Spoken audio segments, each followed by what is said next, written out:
So continuing our revision, the next thing we moved on to was percentage increase and decrease. So questions like increase £580 by 7%. So step one was to work out what my new percentage is going to be. Yeah.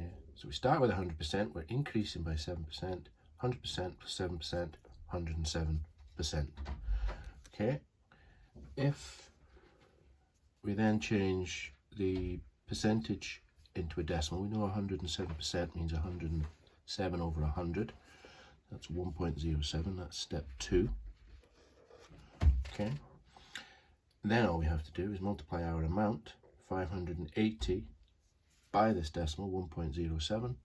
You'd have a calculator for this type of question, so you'd do that on a calculator and you get £620.60. That is step 3. But remember, there's also a step 4 where you need to check you've got units and you've got the right type of rounding. Mine is 2 decimal places. So if the question was to decrease £750 by 1.2%, so work out your new percentage, first step. Always starting with 100%. A decrease goes down, so we take away 1.2%, we get 98.8%. Okay, if you need to do that step on the calculator to make sure you get it right. And then 98.8% means 98.8 divided by 100, so 0.98. So change to a decimal, step 2. And then final steps is to multiply your amount by the decimal and to check for units and rounding.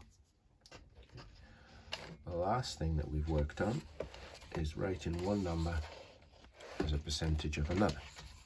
So for example, what percentage of £375 is £45? So in this, first step is to write it as a fraction. 45 out of, or 45 over 375.